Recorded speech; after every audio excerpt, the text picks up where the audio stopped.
Hello नमस्कार दोस्तों, आपका स्वागत है मेरे यूट्यूब चैनल पर। जैसा कि हम थंबनेल दिखा, न्यूनतम वेतन पर आज की चर्चा है। मैं यह चर्चा इसलिए कर रहा हूँ क्योंकि बहुत सारे आउटसोर्स भाइयों द्वारा लगातार कमेंट किया जा रहा है और इस पर बात करना बहुत ज़रूरी है, क्योंकि सभी कर्मचारी कल इंतज़ार में थे और फैसला हुआ या नहीं हुआ इसकी कोई अभी तक जानकारी पोर्टल पर अपडेट नहीं हुई है। मैं आपको बता दूं, जो इसकी अंतिम सुनवाई हुई थी 1 अगस्त को इसकी सुनवाई हुई थी और उससे डेट बढ़ा दी गई थी 18 सितंबर के लिए। और कई भाइयों द्वारा बोला जा रहा है कि इसकी डेट 15 अक्टूबर तक बढ़ गई है।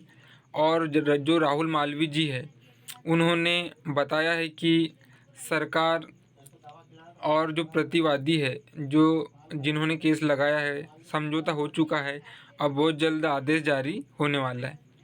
लेकिन संतुष्टि कर्मचारियों को जब तक माननीय न्यायालय से जो फैसला आएगा और वहाँ जो फैसला होगा उसी संतुष्टि सबको मिलेंगी।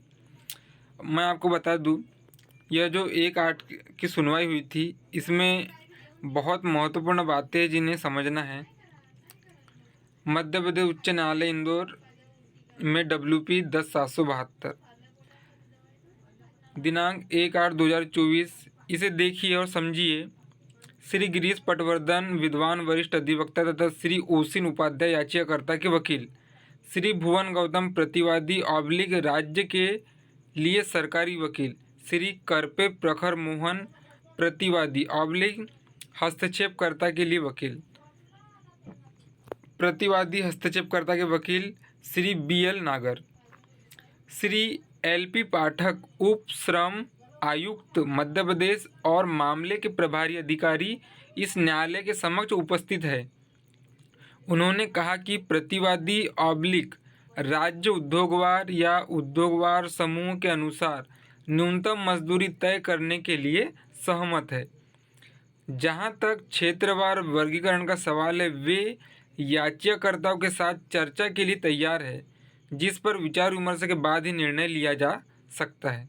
यह बहुत सी बातें स्पष्ट हो गई है। ऐसी परिस्थिति में प्रतिवादी ऑब्लिक राज्य को निर्देश दिया जाता है कि वह याचिकाकर्ताओं और सभी हितधारकों के साथ क्षेत्रवार वर्गीकरण पर विचार करने के लिए बैठक बुलाए तथा उन्हें तिथि, समय और स्थान के बारे में उचित नोटिस जारी करके सूचित करे। इसके बाद उद्योगवार और क्षेत्रवार वर्गीकरण के संबंध में उचित आदेश पारित किए जाए। उपरोक्त अभ्यास 2 महीने की अवधि के भीतर पूरा किया जाना चाहिए। इसके बाद सूची बनाए। अंतरिम आदेश अगली सुनवाई की तारीख तक जारी रहेगा। यह बात समझने वाली है। यहाँ समझौते की बात टोटल हो चुकी है। जैसे ही ये 1/8 का निर्णय हुआ, उसके बाद 8 तारीख को बैठक बुलाई गई। 8 तारीख को श्रम आयुक्त का लेटर जारी हुआ। वो लेटर अब भी आपने पढ़ा होगा, जिसमें 13 तारीख को उन्होंने बैठक रखे थे। 2 बातें स्पष्ट हो गई।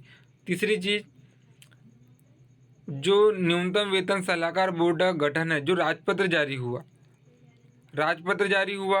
8 तारीख को लेटर जारी हुआ श्रम आयुक्त का और 13 तारीख को बैठक हुई। और यह पूरी बैठकों का विवरण, पूरी सहमति, हर चीज़ इन्हें 18 सितंबर को माननीय न्यायालय में पेश करना था और उसी का इंतज़ार हम सभी कर रहे थे। इससे यह स्पष्ट होता है, जैसे ही कोर्ट का आदेश होगा, यह मान के चलो कि इसका निराकरण, यह मामले का निराकरण बिल्कुल ही होना तय है।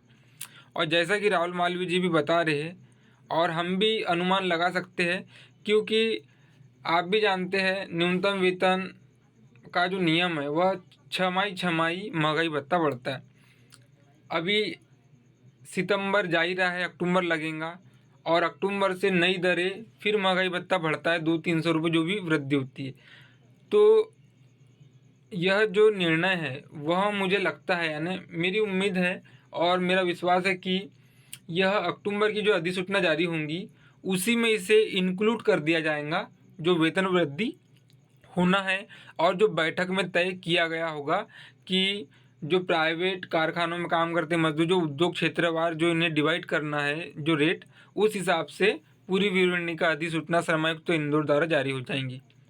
मैं आशा करता हूँ आप भी काफ़ी बातें समझ गए होंगे, अनुमान कर लिए होंगे। धन्यवाद।